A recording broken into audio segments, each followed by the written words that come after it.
Ya. Tapi gini permasalahannya Pak, kalau kita melihat selama ini kan regulasi kita sudah ada, kemudian memang mungkin belum seketat yang tadi diharapkan. Nah, tapi sekarang bagaimana dengan pengawasan di lapangan? Karena kita tahu kan memang kita itu seringkali lemah justru di pengawasan, bukan di regulasinya. Nah, kalau soal pengawasan, saya kira seperti ini ya. Regulasi kita itu terutama itu kan karena jalur koordinasi ya, atau penugasannya itu kadang-kadang tumpang tindih. Nah, kalau ada satu undang-undang ini yang diharapkan ini mengkompilasi semuanya ya, menyerap, sehingga jalur-jalur seperti pengawasan itu jelas siapa yang paling di atas dan kemudian koordinasinya bagaimana.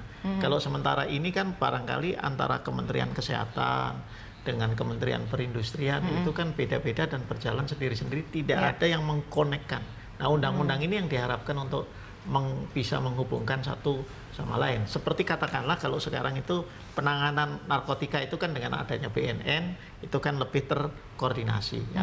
Di sana ada unsur dari Kementerian Kesehatan, ada unsur dari kepolisian, dan juga ada unsur dari Kementerian Sosial, Agama, dan lain sebagainya yang itu semua dilibatkan. Nah, kira-kira akan seperti itu. Karena kalau tidak, masing-masing sektor itu kemudian asik dengan kewenangannya sendiri-sendiri, ya ini justru akan mempersulit pengawasan. Itu tumpang tindih nanti.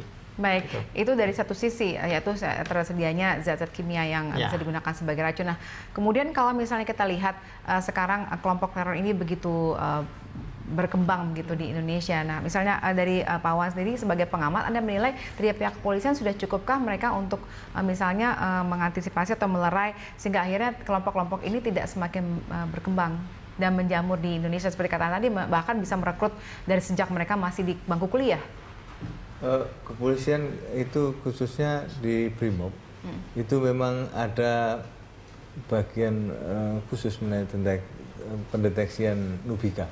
Jadi dia pakai alat-alat detektor, kemudian alat sterilisasi, kemudian alat untuk pengamanan secara dini itu dia punya. Nah, ini kerjasama juga dengan pihak Angkatan Darat. Angkatan Darat di Zeni itu ada yang juga mendeteksi ya, seperti itu ya, khususnya di Zeni itu ada. Di samping itu juga yang juga di Kementerian Pertanian, Kementerian Kesehatan, itu mereka punya, bahkan memang ada lab-lab khusus, lab-lab khusus yang meneliti adanya sesuatu di udara ini. Kalau misalnya terkontaminasi hal seperti itu yang racun, baik itu kimia maupun juga dari biologi ataupun campuran antara keduanya. Nah, dulu di setiap kota besar diupayakan ada alat deteksi itu, tapi memang mahal, dan memang diharapkan sampai ke tingkat lini bawah di Polres-Polres itu ada. Nah, sekarang karena pada waktu itu kasus flu burung ternyata bisa diantisipasi dengan cara membakar ataupun merebus dengan pada akhirnya alat-alat ini tidak perlu didatangkan secara besar-besaran, tapi antisipasinya lebih kepada upaya preventif dengan cara membinasakan itu. Hanya sekarang perlu, kalau tadi disebut regulasi, siapa yang menjadi leading sektor itu lah ya. Di situ. Pak, ada komentar nggak ini sebenarnya siapa yang bisa itulah yang akan ditentukan ya. Kalau saya tentu nggak boleh mendahului, tapi kalau yang aktif itu sekarang Kementerian Perindustrian itu salah satu tentu Direktorat Jenderalnya ya, ada Direktorat Jenderal Industri Kimia dan lain sebagainya. Itu saya melihat kok kelihatannya Kementerian Perindustrian yang akan jadi leading sector gitu ya. Tapi apakah kemudian dia hanya single leading sector atau joint leading sector, itu yang tentu dalam pembahasan undang-undang nanti itu akan berkembang. Iya, tapi apakah menurut Anda siapa yang harusnya bisa menjadi leading sector itu kalau menurut Anda? Apakah kemudian dibikin badan baru seperti tadi Anda katakan itu?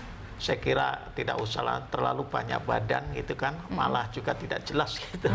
Ya itu sekali lagi pilihan. Sementara kalau saya melihat itu baru Kementerian Perindustrian gitu.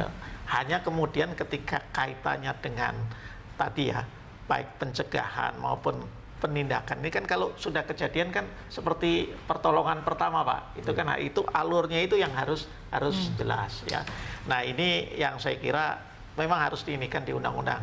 Saya terus terang belum bisa mengatakan siapa yang pasti akan menjadi leading sector. Bisa jadi nanti joint leading sector, tergantung isunya apa begitu ya. Kalau katakanlah yang kejadian itu terorisme, ya barangkali ya kepolisian lah dengan ini.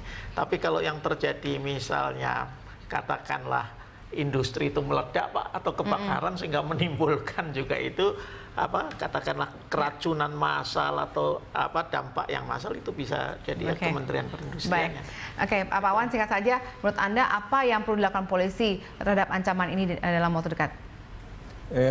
Polisi tentu akan melakukan upaya pengamanan ke dalam, termasuk pengamanan terhadap orang-orang ketiga yang memasuk bahan-bahan ke dalam Polri dan rekanan-rekanan, karena rekanan bisa saja lantas tersusupi atau mereka yang kecewa terhadap Polri, karena kebanyakan sabotase itu dilakukan oleh orang-orang kecewa, orang-orang dendam, orang yang tidak kesampaian, dan itu harus di mapping skala ancamannya itu skala 1, 2, atau 3. Penggunaan ancamannya itu apakah menggunakan alat-alat ringan, sedang, atau alat-alat berat. Kemudian lewat mana? Lewat udara atau lewat air. Nah, ini semua antisipasi sehingga melakukan mapping itu di semua komponen, termasuk klasifikasi mana yang paling rawan, mana yang sedang, dan mana yang baik. Kita harapkan Polri segera melakukan hal itu sehingga akhirnya ini bisa meredakan kegelisahan di masyarakat dan ancaman itu tidak terjadi pada akhirnya. Terima kasih Pak Wawan dan terima kasih Pak sudah bergabung bersama kami malam hari ini.